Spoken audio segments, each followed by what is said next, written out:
ሰላም ጤና ይስጥልን። በመላው ዓለም የምትገኙ የዓለም አቀፍ ፋኖ ሚዲያ አድማጭ ተመልካቾቻችን በያላችሁበት ሰላምታችን ይድረሳችሁ። እነሆ የዛሬ እኩለ ቀን መዋዕለ ፋኖ ዜና ጥንቅር ወደ እናንተ አይንና ጆሮ የሚደርስበት ሰዓት ላይ ነው የምንገኘው። አበይት የምንላቸውን መረጃዎች ቀዳሚ አድርገን በዝርዝር እያስደመጥናችሁ እንቆያለን። ወንዳለ ቢክስነኛ አብራችሁን ቆዩ። የአብይ አህመድ 103ኛ የሮለር ኮማንዶ ጡት ቆራጭ ኃይል በአማራ ፋኖ ብሔራዊ ኃይል ደቡብ አማራ ቀጠና ሳምነው እዝ አጼ ዘርዓ ያዕቆብ አንደኛ ኮር ከፍተኛ ምት አርፎበት ወደ መጣበት ስለመፈርጠጡ ተሰምቷል። በዝርዝር እናስደምጣችኋለን።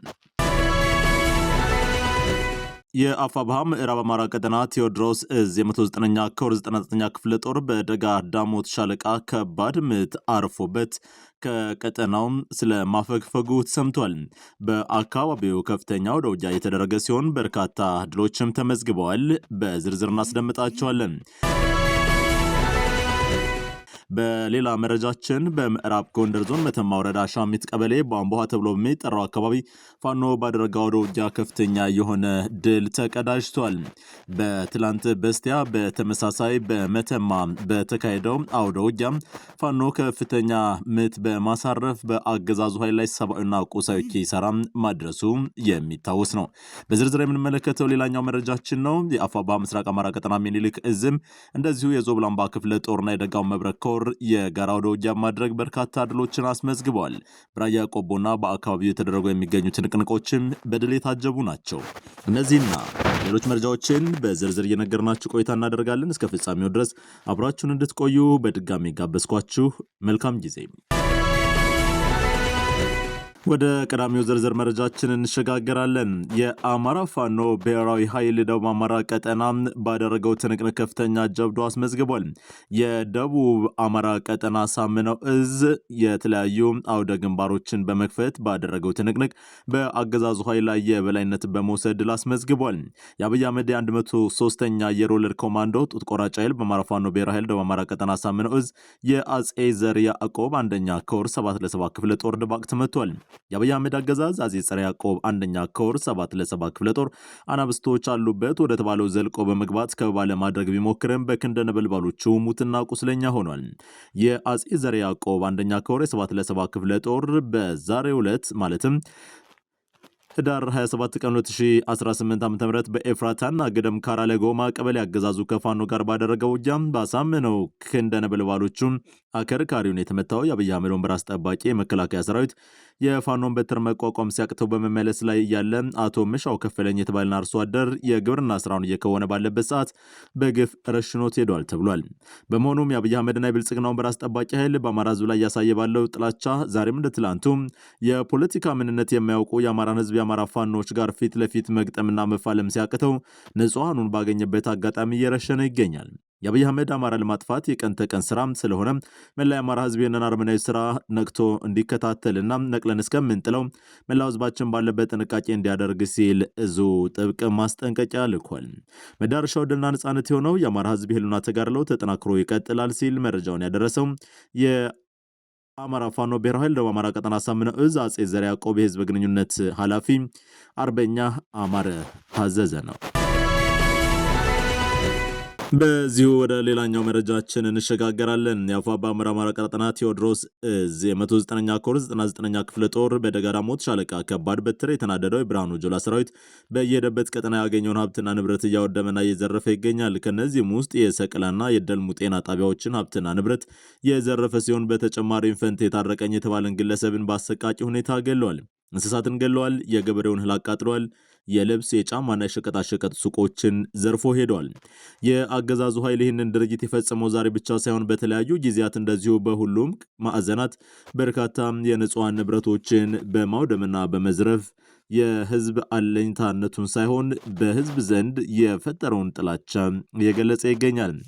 በሀገር መከላከያ ስም ወደ አማራ ቀጠናዎች እየገቡ የሚገኙት ታጣቂ ኃይሎቹ በመንግስት ተልእኮ የወሰዱና የአማራን ህዝብ አንገት ለማስደፋት የሰብአዊ ድርጅቶችን የሚፈጽሙ በዓለም አቀፍ የጦር ወንጀል የተከለከሉ ድርጅቶችን የሚከውኑና ሀብትና ንብረቶችን የሚዘርፉ የወንበዴ ቡድን ስብስብ ስለመሆኑ በግልጽ እያሳየ ይገኛል።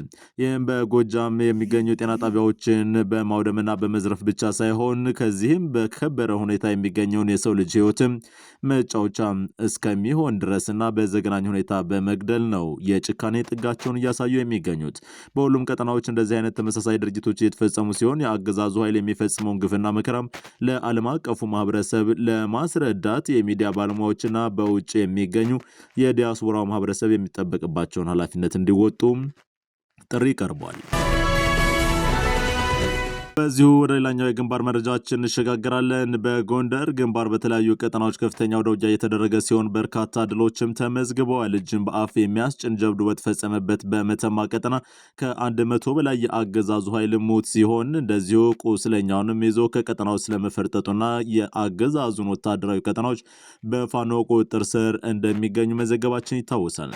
በዚህም በምዕራብ ጎንደር ዞን መተማ ወረዳ ሻሚት ቀበሌ ቧንቧ ተብሎ በሚጠራው አካባቢ ፋኖ ባደረገው ወደ ውጊያ ድል ተቀዳጅቷል። ከአፋባ ሰሜን አማራ ቀጠና በላይ 4ኛ ደጃዝማች ኮር ከሁሉም ክፍለ ጦር የተውጣጡና የኮሩ ልዩ ጥበቃ በጋራ በመሆን በዘራፊው የብልጽግና ሰራዊት ላይ እርምጃ ወስዷል። በመተማ ወረዳ ሻሚት ቀበሌ ቧንቧ በተሰኘ ልዩ ቦታ አፋባ በላይ ዘለቀ ደጃዝማች 4ኛ ኮር የአርሶ አደር የጦር መሳሪያ ዝርፊያ ተሰማርቶ የነበረውን የአብይ አህመድ ፋሽስታዊ ታጣቂ ጥቃት ሰንዝሮበታል። በጥቃቱም ከፍተኛ ሰብአዊና ቁሳዊ ኪሳራ ደርሶበታል።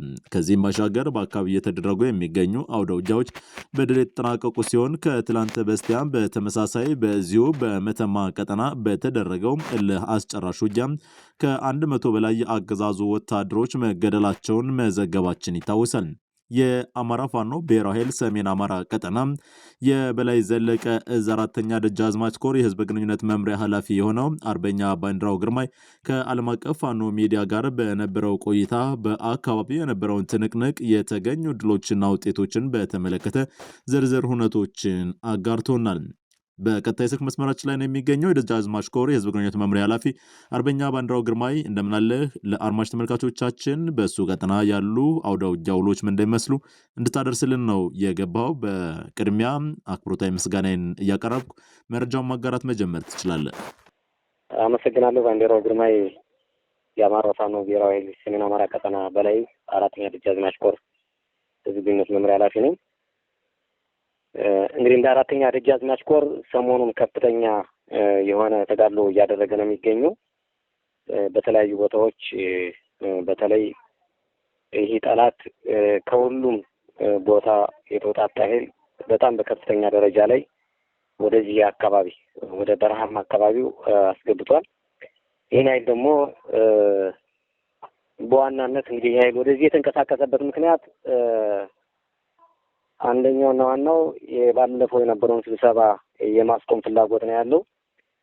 በሁለተኛ ደረጃ አጠቃላይ እነዚህን ከሌሎች ሀገራት ጋር ልንገናኝ ይችላላችሁ የተባሉ ቦታዎችን የመዝጋት አይነት ፍላጎትና ፋኖን ከስር መሰረቱ አጠፋለሁ በማለት እየተንቀሳቀሰ ነው የሚገኝ። አሁን እንዳልኩ ከፍተኛ ቁጥር ነው የገባው። በዚህም ፋኖ ከፍተኛ የሆነ ተጋድሎ እያደረገ ነው የሚገኘው።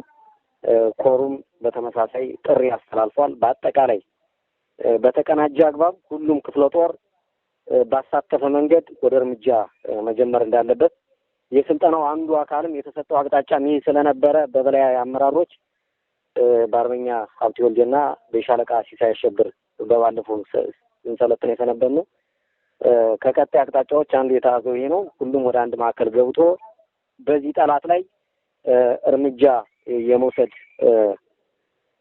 ግዴታን እንዳለበት አስቦ ጦርም ከቶ በተሰጠው አቅጣጫና ቦታ ተገንቶ ይገኛል። ይህንም እያደረገ ነው የሚገኘው። በዚህ እርምጃው እንግዲህ በሁለቱ ቀን በተደረገው ውጊያ እንግዲህ በ25 እና በ26 ነው የነበረው ውጊያ። በ25 9 ሰዓት አካባቢ በምዕራብ ጎንደር ዞን መተማ ወረዳ ሽመለጋራ ቀበሌ ሶስት ቦታ ላይ ነው የመጣ። እንግዲህ ጠላት በመተማ በኩል መጥቷል። ወርጃሙስ በሚባል ቦታ ላይ ክሬቸሩ የሚባል ቦታና ቁጥር 1 መውጫ አዲስ ዓለም አካባቢ በዚህ በነበረው በሶስት አቅጣጫ በመጣው ውጊያ እንግዲህ በ25 ይህ ጠላት በዋናነት በተለይ አካባቢውን ፋኖ በስፋት እየተንቀሳቀሰበት ስለነበር የመዝጋት ፍላጎት እንዳለው ይዞ ተንቀሳቅሷል። ነገር ግን ፋኖ በአጋጣሚ እዛው አካባቢ ላይ ለደፈጣም ሲሄድ ያኛው ሲመጣ እስከ መኪናውን ያገኘው አንድ ባለ 10 ጎማ ሙሉ በሙሉ የተደመሰሰበት ሁኔታ አለ። ሌላው እንግዲህ በዚህ በነበረው ውጊያ የተመታ በጠላት በኩል ከ55 አካባቢ ሙቷል። ይቅርታ ወደ 55 የሚሆን ቆስሏል። በተመሳሳይ ከመቶ በላይ ሙት ሆኗል ማለት ነው። ስለዚህ ይሄ ነው በ25 የተፈጸመው ማለት ነው። በ26 በነበረው ውጊያ ደግሞ ያው በመተማ ወረዳ ነው አሻሚት ቀበሌ የሚባል ቧንቧሃ የሚባል ቦታ ላይ ነው የነበረው ውጊያ። ቅድም እንደጠቀስኩት ከሁሉም ክፍለ ጦሮች የተውጣጣ ኃይል በተሰጠው አቅጣጫ መሰረት በዚህ አካባቢ ከፍተኛ ውጊያ ተደርጓል። በዚህ በነበረው ውጊያም ከክፍለ ጦሩ ከ6ቱ ክፍለ ጦርም ለመጥቀስ ያክል አርበኞች ክፍለ ጦር፣ ጎቤ ክፍለ ጦር፣ ረመቱ ደጀን ክፍለ ጦር፣ ዘራይ ክፍለ ጦር፣ ተከዜ ክፍለ ጦር እና አጣና ዋሴ ክፍለ ጦር በጋራ እንግዲህ እነዚህ 6ቱ በተሳተፉበት የተደረገ ውጊያ ነው። በሁለቱም ቀን የተደረጉ እነዚህ ክፍለ ጦሮች የተውጣጣ ኃይል ነው በሁሉም የተሳተፈው። በዚህ በነበረው ውጊያ ከ26 የሞተ ነው። በተመሳሳይ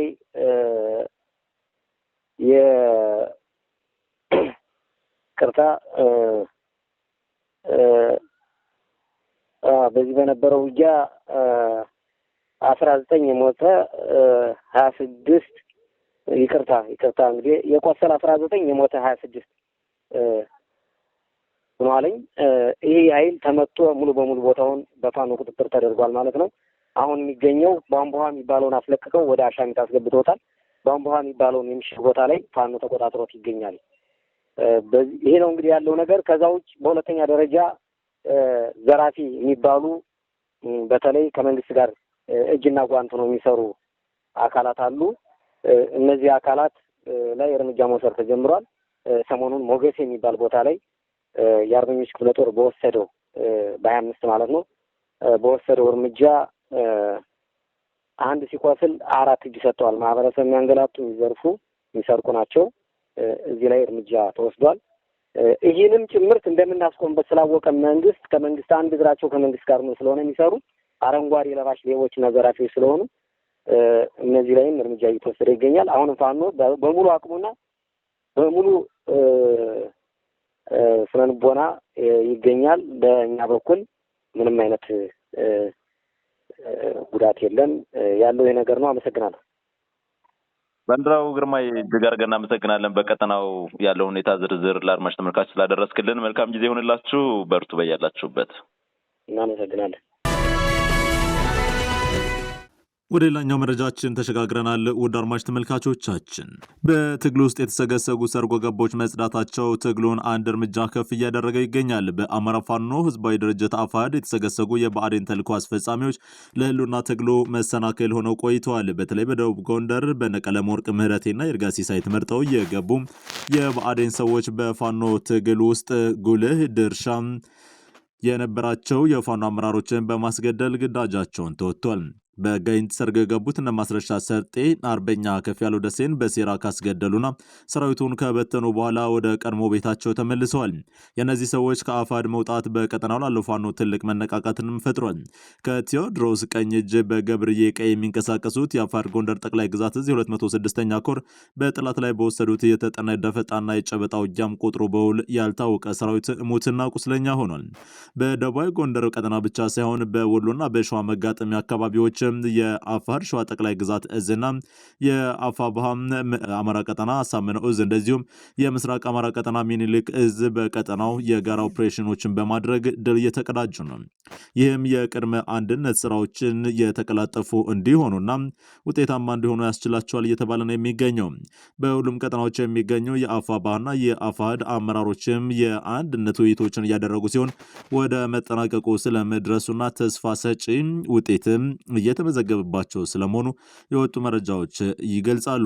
በሁሉም ቀጠናዎች በሚደረጉ አውደ ውጊያዎችም የጋራና የተናበበ ድልና እንቅስቃሴ መደረጉን ተከትሎ የአገዛዙ ኃይል ነፍስ ውጪ ነፍስ ግቢ እያለ ይገኛል። ከዛም ባሻገር ሁለቱ እዞች ወደ አንድ እንዳይመጡና አሁንም ልዩነቶቻቸውን ለማስፋት የተለያዩ ስራዎችን እየሰራ እንደሆነ ነው የደረሰ መረጃ የሚያሳየው።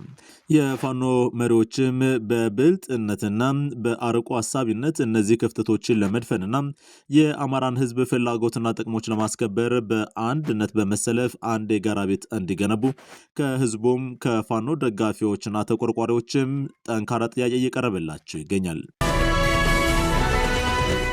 በወሎ ግንባር በርካታ ድሎች የተመዘገቡ ይገኛሉ። የአፋብሃ ምስራቅ አማራ ቀጠና ሚኒልክ ዕዝ ኮር 2 ዞብላምባ ክፍለ ጦርና የደጋው መብረቅ ኮር የጋራ ወደ ውጊያ አድርገው ድል አስመዝግበዋል። ህዳር 26 በትላንትናው ዕለት በዳውንት ወረዳና በደላንታ ወረዳ መካከል ልዩ ስሙ ሾጋ በሚባል ቦታ ላይ ለ2 ቀን በቆየ ወደ ውጊያም በርካታ ድሎች ተመዝግበዋል። የሚኒልክ ዕዝ በሁለቱ ኮሮች መካከል ካሉ በተውጣጡ ሻለቃዎች ከፋሽስቱ ቅጥረኛ ሰራዊት ጋር ባደረገው የአቋም መለኪያ በጥላት ላይ እጅግ ከፍተኛ የሆነ ሰብአዊና ቁሳዊ ኪሳራ ከማድረስን በላቀ አካላዊ ጉዳትን ማድረስ ችሏል። በዚያ ወደ ውጊያ ከ5 መኪና በላይ የጥላት ሰራዊት ሙትና ቁስለኛ ሆኖ ከሾጋ ወደ ደላንታ ሲያመላልስ የነበረ ሲሆን በቁጥር የተረጋገጠ በደላንታ የፋሽስታዊ ሰራዊት ካምፕ ውስጥ 93 ቁስለኞች ሲገኙ ሌሎችም ሙት ሆነዋል። ከ93 መካከል 41ዱ ቦርድ የወጡና በደላንታ ሆስፒታል ውስጥ ለከፍተኛ ሕክምና ከካምፕ ተነስተው የገቡ ናቸው።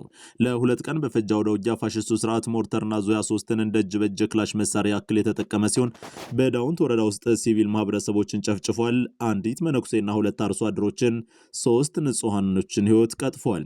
በርካቶች ደግሞ ቁስለኛ ሆነዋል። አገዛዙ ከ10 በላይ የሚሆኑ መኖሪያ ቤቶች በዚያው በዳውንት ወረዳ ሙሳፋፍ በሚባል አካባቢ በሞርተር አቃጥለዋል። እንስሶች ሁሉ አማራ ምድር ላይ በመገኘታቸው አማራዊ የሁትት እርምጃ እንደሚወሰድባቸው ሁሉ በቤቶች ላይም ተፈጽሞባቸዋል። የዓለምን የጦርነት ህግን በጣሰ መልኩ ሰንደቅ ዓላማ ከወረደ በኋላ ከባድ መሳሪያ በማስወንጨፍ እስከ ግማሽ ሌሊት ድረስ ንጹሃኖች ላይ የጅምላ ግድያ ፈጽሟል። ሽንፈትና ሞት አፍንጫው ስር ደርሰው የሚጨፍሩበት የፋሽስቱ አገዛዝ አህያውን ፈርቶ ዳውላውን ይሉ ዘንድ ደመነፍሱን ከጫማ በታች ባለው መንፈራገጥ ንጹሃኖችን ታርጌት አድርጓል። በዚህም በርካቶች እየተጎዱ ስለመሆኑ ነው የተገለጸው። ከሰብአዊ ኪሳራን ባሻገር የቁሳዊ ኪሳራዎች እየደረሱ ሲሆን አርሶ አደሩ እንዳሻው አዝመራው መሰብሰብና መሰተር አልቻለም። በርካታ ሀብት ንብረቱም እየወደመ ነው። ይህ ደግሞ የአገዛዙ ኃይል የተጠና አማራን በኢኮኖሚ የማድቀቅ ስትራቴጂ አካል እንደሆነ ነው የሚታወቀው። የመጨረሻ መረጃችን እንገራችሁ። በዚሁ በራያ ግንባር በቆቦ ከተማ ዙሪያ በተደረገው የጠላት ኮንክሪት ምሽግ በፋኖ ሲሰበር በርካታ የብልጽግና መከላከያ ሰራዊት አባላት መገደላቸው ተሰምቷል። በቆቦ ዙሪያ ውጊያው የፋኖ አባላቱ ጨለማ ሳይ በእግራቸው ከምሽግ እየተወረወሩ በጠላት ላይ ከባድ ጥቃት ዶፍ ማዝነባቸው ታውቋል። ከቆቦ በቅርብ ርቀት ካራይላና ጠዋጋሪያ ላይ ከትላንት አመሻሽ ድረስ የጠላት አስክሬን አለመነሳቱና የሰማይ አሞራ የተሻማበት ውሏል ነው ያለው። በተመሳሳይ ከሪፐብሊካን ኮማንዶ ክፍለ ጦሮች ጋር በተደረገው ውጊያ ፋኖ ከ50 በላይ የሚሆኑትን ሙትና ቁስለኛ በማድረግ ድል መቀዳጀቱን ለማረጋገጥ ተችሏል። የሪፐብሊካን ጋርድ አባላቱ የፋኖን ክንድ መቋቋም አቅቷቸው ሙትና ቁስለኛቸውን ማንሳት እስኪከብዳቸው ድረስ ከባድ የሆነ ሰብአዊና ቁሳዊ ኪሳራን ተከናንበዋል። በራያ በቆቦ ከተማና በዙሪያ ገባም በተኩለሽና በቀዩ ጋር አሁን ከፍተኛ አውደ ውጊያ የሚካሄድባቸው ቀጠናዎች ሲሆኑ ከፍተኛ ፍጥጫ ይሎባቸው የሰነበቱ ቀጠናዎች ናቸው። አድማጭ ተመልካቾቻችን ከዓለም አቀፍ ፋኖ ሚዲያ ለዛሬ የመራረጥናቸው አበይት መረጃዎቻችን በዚህ ተጠናቀዋል። አብራችሁን ስለቆያችሁ ስላደመጣችሁን እጅግ አድርገን ነው የምናመሰግነው። በሌላ የመረጃ ሰዓት ዳግም እንገናኛለን። እስከዚያው ድረስ በቸር ቆዩን።